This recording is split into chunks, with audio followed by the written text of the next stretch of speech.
Hello dear students.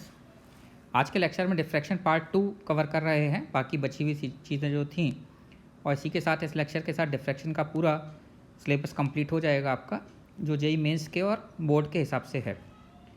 आज हम लोग देखेंगे intensity in a single slit diffraction और रिजॉल्विंग पावर, इन दो चीज़ों को कवर करेंगे। तो स्टार्ट करते हैं पहले कि intensity as a function of theta generally कैसे निकाली जा सकती है सिंगल स्लिट डिफ्रैक्शन अगर हम कंसिडर कर रहे हैं तो देखिए, इंटेंसिटी कैलकुलेट करने के लिए आप लोगों को थोड़ा सा मैं याद दिला दूं कि हम लोग YDSE में किस तरीके से इंटेंसिटी कैलकुलेट किया करते थे। आपको याद होगा, हम दो सोर्स ले लिया करते थे, S1 और S2, और किसी भी पॉइंट पर हम पार्ट डिफरेंस कैलकुलेट कर लिया करते थे। और अगर पार्ट डिफरेंस कैलकुलेट हो जाता था तो यहाँ पर हम इलेक्ट्रिक फील्ड निकाल देते थे E1 square plus E2 square plus 2E1 E2 cos theta, और intensity proportional to amplitude square होती थी। और किसी भी थीटा एंगल पर जो पार्ट डिफरेंस आता था वो 2π/λ इंटू डी साइन थीटा होता था, जहाँ डी जो है वो दोनों स्लिट्स के बीच का डिस्टेंस होता था। तो इसकी वैल्यूज़ पुट करके हम लोग इंटेंसिटी कैलकुलेट कर लिया करते थे। अब जैसा कि हम लोगों ने लास्ट लेक्चर में पढ़ा था कि यहाँ पर हम क्या करते हैं कि एक ही स्लिट में हम बहुत सारे पॉइंट सोर्सेज मान लेते हैं हाइगन कंस्ट्रक्शन के अकॉर्डिंग, क्योंकि हमें पता है कि किसी भी वेव फ्रंट पर अगर हमें सेकेंडरी सोर्सेज जनरेट करने हो तो हम क्या करते हैं, वेव फ्रंट पर बहुत सारे पॉइंट्स मान लेते हैं सेकेंडरी सोर्स ऑफ डिस्टर्बेंस, और उनसे नए वेव फ्रंट्स चलते हैं।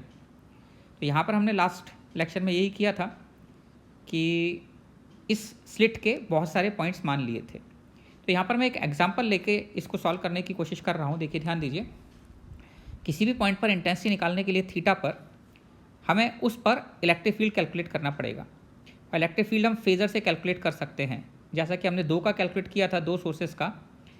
इनफैक्ट वेव ऑप्टिक्स में हमने 3 सोर्सेज का भी कैलकुलेट किया था। उसी तरीके से कितने भी सोर्सेज हों, हमें क्या करना है, एक वेक्टर लेकर और उसका रिजल्टेंट बना देना है, और किन्हीं भी 2 कंसेक्यूटिव वेक्टर्स के बीच का, यानी किन्हीं भी 2 कंसेक्यूटिव सोर्सेज के बीच का फेज डिफरेंस लिखते चले जाना है, जो कि पार्ट डिफरेंस से आता है। तो अगर मुझे थीटा एंगल पर इंटेंसिटी चाहिए तो मैं वहाँ पर इलेक्ट्रिक फील्ड कैलकुलेट कर लूँगा, और इलेक्ट्रिक फील्ड कैलकुलेट करने के बाद फेज डिफरेंस अगर मैं किन्हीं 2 कंसेक्यूटिव के बीच में लेना चाहूँगा तो कितना लूँगा, 2π/λ into delta x sine theta. तो मैंने आपको बताया अभी, जहाँ डेल्टा एक्स क्या है, दोनों सोर्सेज से पॉइंट P पर पहुंचने में पाथ डिफरेंस डेल्टा एक्स है। तो आपको एक एग्जांपल लेकर मैं समझाना चाहता हूं। मैंने ऐसा किया है कि इसको फेजर डायग्राम से बना रहे हैं, और हमने इसको 18 छोटे छोटे पॉइंट्स में डिवाइड कर दिया है स्लिट को। अगर हम ऐसा मान लें कि स्लिट को हमने 18 पॉइंट्स में डिवाइड कर दिया, तो एग्जाम्पल से किस तरीके से इसको समझ सकते हैं, ये आप देखिए। मैंने यहाँ पर थोड़ा सा आपको इस फिगर के थ्रू समझाने की कोशिश की है। अगर इस पॉइंट पर आप देखें तो इस पॉइंट पर इंटेंसिटी मैक्सिमम है। मैक्सिमम इंटेंसिटी का क्या मतलब होगा कि यहाँ पर सारे के सारे सोर्सेज से जो वेव्स पहुँच रही हैं उनके बीच का फेज डिफरेंस अगर आप देखें तो वो क्या होता है, सेम फेज में यहाँ पर पहुँचती हैं वेव्स। हम तब बोलते हैं यहाँ पर कंस्ट्रक्टिव इंटरफेरेंस हो रहा है, इसलिए इंटेंसिटी यहाँ पर मैक्सिमम होती है। तो अगर मैं 18 वेक्टर्स को ऐसे शो करना चाहूँगा सेम फेज में, तो अगर एक वेक्टर का एम्पलीट्यूड E0 है तो ऐसे E0 18 बना दूंगा यहाँ पर, और रिजल्टेंट जो होगा वो फर्स्ट वेक्टर की टेल को लास्ट वेक्टर के हेड से अगर ज्वाइन कर दूंगा तो मुझे रिजल्टेंट इलेक्ट्रिक फील्ड मिल जाएगा। रिजल्टेंट इलेक्ट्रिक फील्ड मिल जाएगा, इसका स्क्वायर कर दूंगा तो इंटेंसिटी आ जाती है। तो इस पॉइंट पर फेजर किस तरीके से बन रहा होगा, आप देख सकते हैं, phasors from the 18 zones in the slit are in phase and add to give a maximum amplitude and thus the central maxima in the diffraction pattern. अब अगर हम ये कहें कि इस पॉइंट मिनिमा पर क्या होता होगा, तो बेसिकली इस पॉइंट मिनिमा पर मैंने वहाँ पर भी आपको समझाने की कोशिश की थी कि ये 18 इनको अगर मैं मिलाऊंगा तो इनको मिलाने से पूरा एक सर्कल कंप्लीट हो जाता होगा। फर्स्ट वेक्टर की टेल और लास्ट वेक्टर का हेड दोनों एक ही पॉइंट पर आ जाएंगे।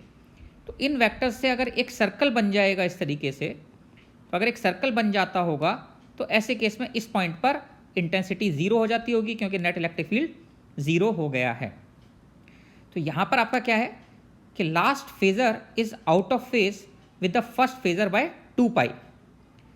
तो लास्ट वेक्टर और फर्स्ट के बीच में 2π का फेज डिफरेंस आ गया, और 2π का फेज डिफरेंस आ गया तो इस जगह पर here with a larger phase difference the phasor adds to give 0 amplitude and thus a minimum in the intensity. यहाँ पर आपकी मिनिमम इंटेंसिटी मिल जाती है।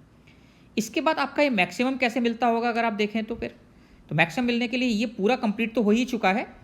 तो यहाँ से यहाँ तक आप देख रहे हैं कि पूरा एक सर्कल कंप्लीट हो गया, छोटा सर्कल अब बनेगा और उसके बाद ये आपके पास रिमेनिंग और बच गए। तो रिमेनिंग और बच गए तो यहाँ पर रिजल्टेंट इंटेंसिटी फिर अगेन क्या हो गई, मैक्सिमम हो गई। लेकिन आप देख सकते हैं कि यहाँ पर जो मैक्सिमम इंटेंसिटी थी इसका जो एम्पलीट्यूड था और यहाँ पर जो मैक्सिमम इंटेंसिटी आ रही है इसकी जो लेंथ आ रही है ये बहुत कम आ रही है, क्योंकि सर्कल बहुत छोटा हो गया। इस वजह से यहाँ पर इंटेंसिटी मैक्सिमम इंटेंसिटी के कंपेरिजन में बहुत कम होती चली जाती है। और इस तरीके से आप आगे बढ़ते चले जाएंगे। अगर 2 सर्कल कंप्लीट हो जाएंगे पूरे तो फिर मिनिमा आ जाएगी, 3 सर्कल कंप्लीट हो जाएंगे फिर मिनिमा आ जाएगी, और इस तरीके से सिचुएशन आगे बढ़ती रहेगी। मैं क्या कैलकुलेट करना चाहता हूँ बच्चों, मैं किसी जनरल पॉइंट थीटा पर ये कैलकुलेट करना चाहता हूँ कि इंटेंसिटी क्या होगी। This is for a general theta. तो किसी जनरल थीटा के लिए आई नॉट की टर्म्स में इंटेंसिटी क्या होगी ये हम कैलकुलेट करेंगे कि मैक्सिमम इंटेंसिटी की टर्म्स में किसी जनरल पॉइंट पर इंटेंसिटी क्या होगी। तो कुछ इस तरह का हमारा फेजर बनने वाला है, जिसमें कि हम ऐसे 18 सोर्सेस को ऐड करते चले जाएंगे। तो आपके पास इस तरह का एक आर्क बनेगा और इस केस में ये फर्स्ट वेक्टर के टेल को लास्ट वेक्टर के हेड से मिलाएंगे। तो ये जो लेंथ होगी ये लेंथ ई थीटा हम कैलकुलेट करने की कोशिश करेंगे। तो हमारा पर्पस होगा कि ये लेंथ हमें वेक्टर की अगर पता लग जाए किसी पर्टिकुलर एंगल थीटा के लिए तो इंटेंसिटी करने के लिए इसका स्क्वायर कर देंगे। This is the method by which we are going to calculate intensity at a general point in terms of maximum intensity. तो आई होप ये तो क्लियर है आपको कि हम क्या कॉन्सेप्ट यूज़ करने जा रहे हैं इसमें, ये आपकी समझ में आ गया होगा। ओके, तो देखिए ज़रा इसको ज्योमेट्री से करते हैं। बेसिकली ज्योमेट्री है और कुछ नहीं है। तो यहाँ पर मैंने क्या किया है आप देख सकते हैं, ये तो वो वाली सिचुएशन है जहाँ पर कि आपको मैक्सिमम इंटेंसिटी मिल रही थी। अब वेक्टर की जो ये लेंथ है ये लेंथ तो बच्चों इक्वल ही रहेगी। आप इस लेंथ को आर्क की टर्म्स में बना देंगे तब भी ये लेंथ उतनी ही रहेगी, क्योंकि 18 वेक्टर्स को सेम लेंथ के वेक्टर्स को मिला रहे हैं तो ये वाली लेंथ तो चेंज नहीं हो सकती। इस लेंथ को अगर आप स्ट्रेट कर देंगे तो ये वाली लेंथ ऐसे आ जाएगी। तो बेसिकली ये वाली लेंथ हमें पता है कि इसकी लेंथ ई एम के बराबर है। ई एम मतलब मैक्सिमम इंटेंसिटी का जो एम्पलीट्यूड था इलेक्ट्रिक फील्ड का उसको हमने ई एम लिख दिया है, जो सेंट्रल पॉइंट पर आ रहा था। तो अगर यहाँ से यहाँ तक ई एम है तो इन वाले वेक्टर्स की लेंथ भी टोटल मिलाकर तो ई एम ही आएगी। ये क्या है, एक सर्कल का एक पार्ट है। अब अगर आप देखें तो फर्स्ट वेक्टर और लास्ट वेक्टर, तो अगर आप देखेंगे तो इसमें फर्स्ट वेक्टर और लास्ट वेक्टर यहाँ से आए होंगे और इनके बीच का जो पार्ट डिफरेंस आने वाला है ये पार्ट डिफरेंस कितना आने वाला है, this is equal to a sine theta. अगर ए स्लिट की विड्थ है तो फर्स्ट और लास्ट के बीच का जो पार्ट डिफरेंस आने वाला है वो ए साइन थीटा आने वाला है। तो ये जो फेज है फाई फर्स्ट और लास्ट के बीच में जो हम डायरेक्ट देख रहे हैं, फर्स्ट वेक्टर की डायरेक्शन ये हो गई और लास्ट वेक्टर की डायरेक्शन ये है। तो फर्स्ट वेक्टर और लास्ट वेक्टर के बीच का अगर हम एंगल देखें फाई, तो ये फाई किस चीज़ पर डिपेंड करेगा, इन दोनों के बीच के पार्ट डिफरेंस पर डिपेंड करेगा। तो फाई कितना होना चाहिए, this is equal to 2 pi by lambda into delta x, और डेल्टा एक्स कितना हो जाएगा किसी पर्टिकुलर एंगल थीटा के लिए ए साइन थीटा हो जाएगा। यहाँ पर थीटा स्क्रीन पर वो एंगल कंसीडर करके चल रहे हैं। तो यही मैं आपको यहाँ पर समझाने की कोशिश कर रहा हूँ कि फाई को हम क्या कर रहे हैं, this is phase difference between first and last source, और ये कितना आ जाएगा 2 pi by lambda into a sine theta, where a is the width of slit. Okay, अब ज्योमेट्री से आप देखने की कोशिश कीजिए। देखिए अगर मैं इस पर परपेंडिकुलर ड्रॉ कर देता हूँ और इस वाले पर परपेंडिकुलर ड्रॉ करता हूँ तो ये आर्क जो है इस आर्क का सेंटर पर ये दोनों पॉइंट मीट करेंगे और इस सर्कुलर आर्क की ये कॉर्ड हो जाएगी। इस कॉर्ड पर अगर आप परपेंडिकुलर ड्रॉ करेंगे तो इसको 2 इक्वल पार्ट में डिवाइड करेगा, सेंटर से परपेंडिकुलर कॉर्ड को 2 इक्वल पार्ट में डिवाइड करेगा। तो अगर ये एंगल अल्फा होगा उस केस में ये एंगल भी क्या हो जाएगा, अल्फा हो जाएगा। और अल्फा अगर आप देखेंगे तो अल्फा 5/2 के बराबर आ जाएगा। ये एंगल अगर फाई है तो ये एंगल भी ज्योमेट्री से क्या आ जाएगा, फाई आ जाएगा, बिकॉज 2 लाइंस के बीच में अगर एंगल थीटा है या फाई है तो उन पर जो 2 परपेंडिकुलर लाइंस होंगी उन परपेंडिकुलर लाइंस के बीच का एंगल भी फाई ही होगा। तो यहाँ पर अगर आप देखें तो अगर आप साइन अल्फा लिखना चाहेंगे तो साइन अल्फा बेसिकली साइन 5/2। हमारा पर्पस क्या है आप लोगों को याद होगा, हमारा पर्पस है ये वाली लेंथ कैलकुलेट करना। ये लेंथ कैलकुलेट करने के लिए हम इस ज्योमेट्री में अगर देखें तो आर अगर हमें पता है और ये एंगल अगर हमें अल्फा पता है तो ये तो हम कैलकुलेट कर ही सकते हैं कि ई थीटा/2 कितना होगा। तो हम बेसिकली वही करने की कोशिश कर रहे हैं। तो ज़रा ध्यान दें, sine alpha equal to sine 5/2 लिख सकते हैं इसमें, और फाई बेसिकली कितना हो गया यहाँ पर साइन 5/2 और sine phi is e theta. Phi equal to क्या लिखा जा सकता है, angle equal to arc by radius होता है। तो यहाँ पर अगर आप साइन फाई देखेंगे तो साइन फाई आपको 2 तरह से मिलेगा। एक तो आपके पास e theta divided by r कर दें अगर, तो e theta by 2 divided by r भी आपके पास साइन अल्फा हो जाएगा, परपेंडिकुलर डिवाइडेड बाय हाइपोटेनस, ये राइट एंगल है। तो ई थीटा बाई 2 को अगर आप आर से डिवाइड कर दें तो भी आपके पास अल्फा आ जाएगा। तो एक अल्फा तो आपका यहाँ से आ रहा है और एक आपके पास कहाँ से आ रहा है, ये पूरा phi angle equal to arc by radius. Arc की लेंथ कितनी हो गई है यहाँ पर, ये आर्क की लेंथ है जो कि ई एम के बराबर है और रेडियस क्या है आर्क। तो एक आपके पास phi equal to 2 alpha angle equal to arc by radius से ई एम बाई आर आ जाता है। अब आप इक्वेशन 2 और इक्वेशन 3 से अगर देखेंगे तो आपके पास ये रिलेशन क्या आ जाता है, e theta by e m equal to sine 5/2 divided by 5/2। और अगर आप इंटेंसिटी लेना चाहते हैं तो इसका स्क्वायर कर दें तो आपके पास इंटेंसिटी में रिलेशन आ जाएगा। तो इंटेंसिटी में रिलेशन क्या आ जाता है, I theta by I M equal to E theta upon E M square, that is sine square 5/2 upon 5/2 का स्क्वायर। और आप फाई को आपने देखा ही था, 5/2 इज बेसिकली व्हाट, 5/2 को हमने यहाँ पर क्या लिखा हुआ है, अल्फा। तो इसको हम लिख देते हैं I theta equal to I M sine alpha upon alpha का whole square, where I M is intensity at mid point, जो उसका मैक्सिमम इंटेंसिटी है उसकी टर्म्स में किसी जनरल थीटा पर इंटेंसिटी आ जाती है। और यहाँ पर अल्फा आपको पता ही है, अल्फा क्या है 5/2, जो हम ऑलरेडी कैलकुलेट कर चुके हैं कितना, pi by lambda into a sine theta.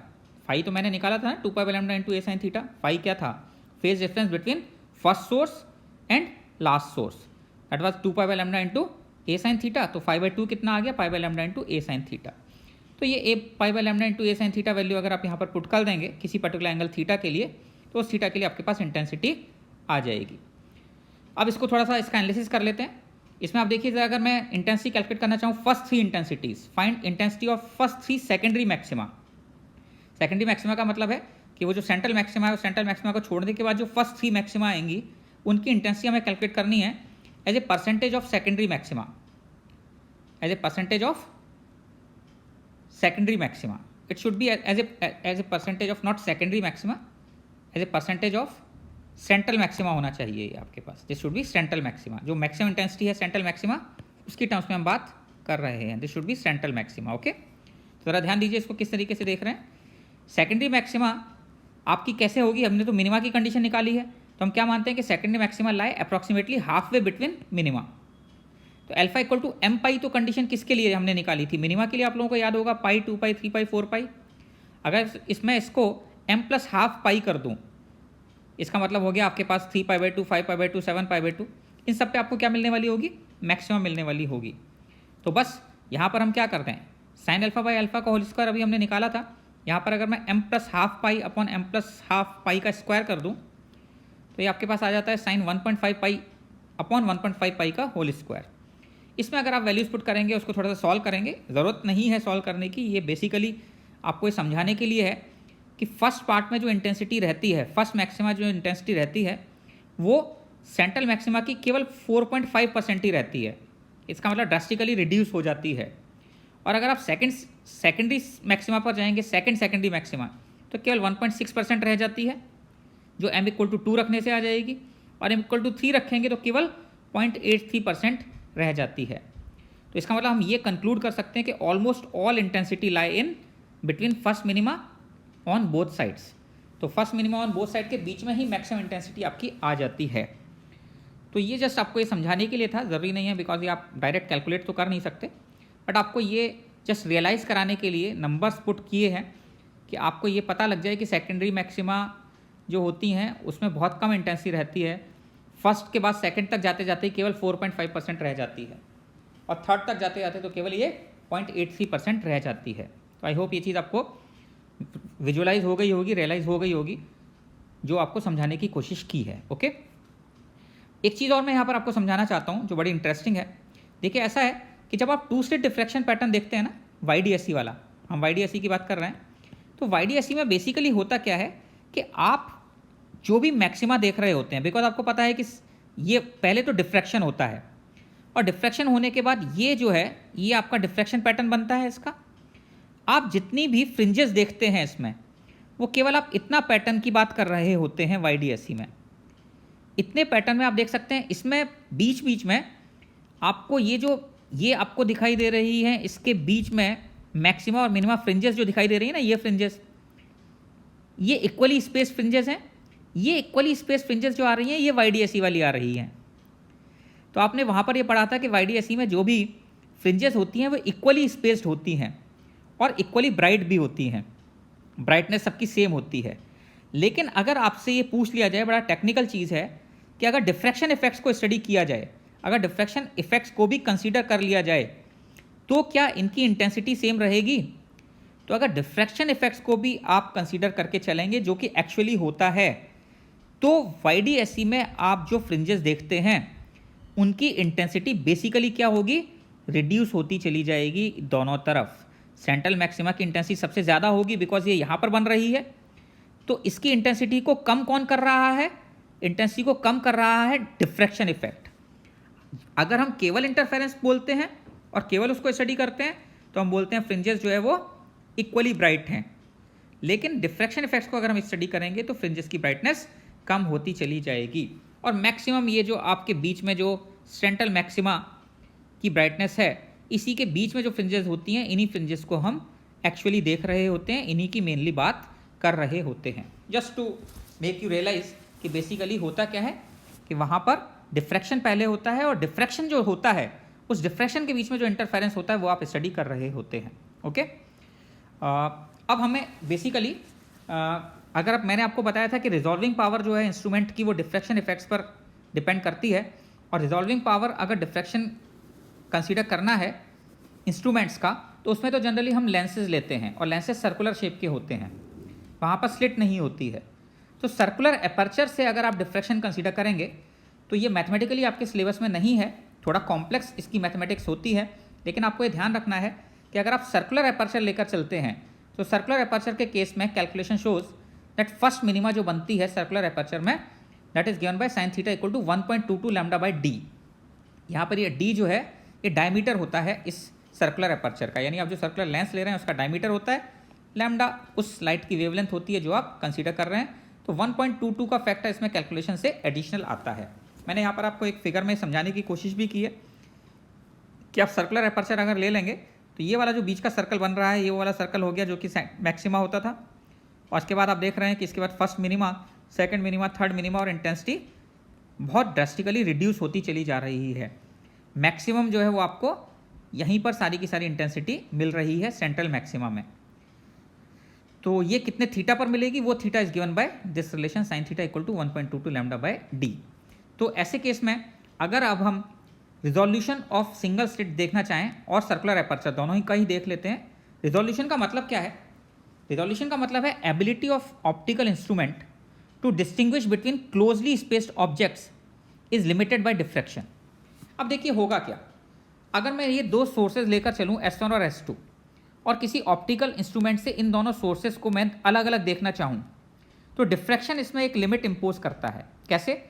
इस S1 का जो मैक्सिमा बनेगा वो इस तरीके से बनेगा और इतने एरिया में इसका एक स्पॉट बनेगा, ये पॉइंट सोर्स नहीं बनेगा ना, इसकी इमेज पॉइंट इमेज नहीं बनेगी, डिफ्रैक्शन की वजह से फैली हुई बनेगी यहाँ पर इतनी, और इस वाली सोर्स की जो इमेज बनेगी वो यहाँ पर इतनी फैली हुई बनेगी। अब इनकी अगर ये जो मैक्सिमा बन रहे हैं, ये मैक्सिमा अगर एक दूसरे से पूरी तरीके से सेपरेटेड हैं, तो इसका मैक्सिमा अलग बन गया और इसका मैक्सिमा अलग बन गया, इसका मतलब ये वेल रिजॉल्व हैं। इसका मतलब इस इंस्ट्रूमेंट से ये दोनों सोर्सेज आपको अलग अलग दिखाई देंगे। लेकिन अगर ये सोर्सेज पास पास हों और इस तरीके से पास पास हों कि इसका जो मैक्सिमा बन रहा है S2 का मैक्सिमा वो इतने एरिया में आ रहा है, S1 का मैक्सिमा इतने एरिया में आ रहा है, तो आप देख सकते हैं कि वेल रिजॉल्व नहीं है। तो ये क्या कंडीशन होती है जिससे कि आप कह सकें कि मिनिमम सेपरेशन कितना होना चाहिए कि ये वेल रिजॉल्व हो? इसके लिए हम एक क्राइटेरिया लेते हैं, that is called Rayleigh's criteria. According to Rayleigh's criteria एक कंडीशन हमने बना ली है कि हम कब उनको वेल रिजॉल्व बोलेंगे, when central maxima of one image falls on the first minima of the other image, the images are said to be just resolve. इससे जस्ट रिजॉल्व होने की क्या कंडीशन है कि एक का मैक्सिमा, सेंट्रल मैक्सिमा दूसरे के फर्स्ट मिनिमा पर लाई करना चाहिए। जैसे कि आप इस वाले केस में देख सकते हैं, इसका सेंट्रल मैक्सिमा, एक का सेंट्रल मैक्सिमा अगर दूसरे के फर्स्ट मिनिमा पर लाई कर रहा है और इसका सेंट्रल मैक्सिमा अगर इसके फर्स्ट मिनिमा पर लाई कर रहा है, तो ऐसे केस में हम बोलेंगे कि दीज आर जस्ट रिजॉल्व। और इससे ज़्यादा अगर सेपरेशन है तो ये वेल रिजॉल्व होंगे, और इससे कम सेपरेशन है तो नॉट रिजॉल्व बोला जाएगा। तो जस्ट रिजॉल्व की कंडीशन हम रेलीज क्राइटेरिया से पढ़ते हैं क्या होती है, और इसी पर बेस्ड प्रॉब्लम्स पूछे जाते हैं। तो जस्ट रिजॉल्व की कंडीशन ये होती है कि कि फॉर सिंगल स्लिट अगर आप लेंगे अकॉर्डिंग टू रेली क्राइटेरिया तो sine theta equal to lambda by a आता है। ये थीटा होना चाहिए कम से कम मिनिमम एंगल। ये कौन सा एंगल है? जो दो सोर्स इस लेंस पर सबटेंड कर रहे हैं। यहाँ पर अगर आपने लेंस रखा हुआ है तो दोनों सोर्स S1 और S2 लेंस पर जो एंगल सबटेंड कर रहे हैं उसको हम थीटा बोल रहे हैं। तो साइन थीटा कंडीशन क्या होती है कि sine theta equal to lambda by a होना चाहिए। जनरली हम वेवलेंथ जो लेते हैं वो ए के कंपेरिजन में तो बहुत स्मॉल होती है। आपको पता है विजिबल रेंज में क्या होता है, 400 नैनोमीटर से 800 नैनोमीटर तक के बीच में होता है, तो बहुत ही कम वेवलेंथ होती है। तो थीटा हमेशा स्मॉल आएगा, और थीटा स्मॉल आएगा तो साइन थीटा को थीटा लिख सकते हैं, तो थीटा मिनिमम लैम्डा बाय ए हो जाता है, जहाँ लैम्डा लाइट की वेवलेंथ है और ए जो है वो सिंगल स्लिट का विड्थ हो जाता है। लेकिन मोस्टली हम लोग सर्कुलर अपर्चर की बात करते हैं, क्योंकि हम जितने भी ऑप्टिकल इंस्ट्रूमेंट्स लेते हैं उसमें तो लेंस होता है जो सर्कुलर अपर्चर होता है। तो सर्कुलर अपर्चर के केस में 1.22 का फैक्टर और आ जाता है, और ये 1.22 लैम्डा बाय कैपिटल डी हो जाता है, जहाँ डी क्या हो जाता है, diameter of the circular aperture, और theta angular separation between objects, जो अभी मैंने आपको बताया था। एक एग्जांपल के थ्रू आप इसको समझ सकते हैं। जैसे रिजोल्यूशन ऑफ आई आप देख लीजिए, आई के अंदर भी तो बेसिकली एक कॉन्वेक्स लेंस ही रखा होता है, एक कन्वर्जिंग लेंस होता है आई के अंदर। तो अगर हम ये देखें कि आई जो है, अगर हम मान लीजिए ऐसा बोला जाए estimate the resolving angle of human I. Generally human आई के अंदर जो प्यूपिल होता है, यानी जो डायमीटर होता है लेंस का, वो 2 मिलीमीटर के ऑर्डर का होता है रफली। और लाइट की वेवलेंथ जो हम कंसीडर करते हैं वो मिड वेवलेंथ मान लीजिए रफली 500 नैनोमीटर ले लेते हैं। तो 500 नैनोमीटर अगर हम लाइट की वेवलेंथ कंसीडर करके चलें और डायमीटर 2 मिलीमीटर लेकर चलें, तो इसकी रिजॉल्विंग एंगल क्या होगा? ये resolving angle theta minimum equal to 1.22 lambda by d से आप निकाल सकते हैं। तो 1.22 लैम्डा हो गया 500 इंटू 10 की पावर -9 मीटर, और डी की वैल्यू हो गई 25 into 10 to the power -2। Pupil का डायमीटर जो है वो कितना लिया गया है, सॉरी यहाँ पर डायमीटर जो है वो आपका लिया गया है, ये गलत लिखा हुआ है। डायमीटर आएगा आपके पास 2 मिलीमीटर, तो this will be equal to 2 into 10 to the power -3। इसको आप सॉल्व करेंगे तो ये रफली ये आपका 3 इंटू 10 के -4 रेडियंस आ जाएगा। 3 इंटू 10 के -4 radians basically 1 minute of arc के बराबर होता है। तो 3 इंटू 10 के -4 रेडियंस से कम का एंगल अगर आई पर बनता है किन्हीं दो सोर्सेज से, तो वैसे केस में हम बोलेंगे कि उनको ये आई जो है वो रिजॉल्व नहीं कर पाएगी। ये कैलकुलेशन हमने मानकर की है कि प्यूपिल का डायमीटर 2 मिलीमीटर है और वेवलेंथ 500 नैनोमीटर है। और अगर हम ये मान लें कि अब हमें पता है कि 3 इंटू 10 के -4 रेडियंस का एंगल बनना चाहिए आई पर कम से कम, और हमें पता है कि 25 सेंटीमीटर से कम डिस्टेंस पर अगर हम रखते हैं किसी सोर्सेज को तो उसको आई क्लियरली नहीं देख सकती। Clear distance of distinct vision 25 centimetre होता है। तो अगर अब आपसे ये बोला जाए कि now if point sources are 25 centimetre from eye, दो पॉइंट सोर्सेज को 25 सेंटीमीटर पर रख दिया जाए, तो calculate minimum separation between 2 points which can be seen separately by human I. 25 centimetre पर दो सोर्सेज के बीच का कम से कम कितना डिस्टेंस होना चाहिए जिससे कि आप उसको सेपरेट देख सकें।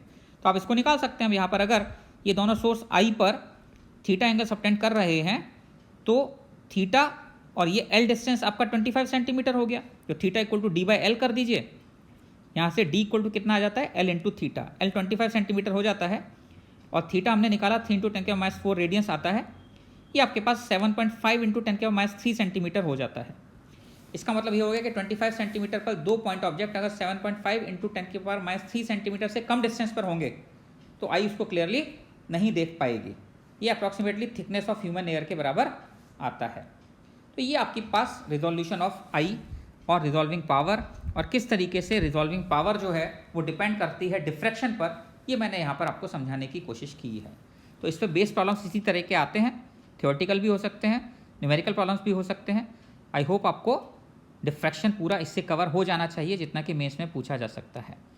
इसके अलावा रिजॉल्विंग पावर ऑफ टेलीस्कोप और माइक्रोस्कोप वो एक अलग एक टॉपिक है जो कि बेसिकली आप लोगों का कवर किया जाता है ज्योमेट्रिकल ऑप्टिक्स में जब इंस्ट्रूमेंट्स पढ़ा रहे होते हैं, उसको डिफ्रैक्शन में कवर नहीं किया जाएगा। Okay, I hope this is clear and this will be helpful to you.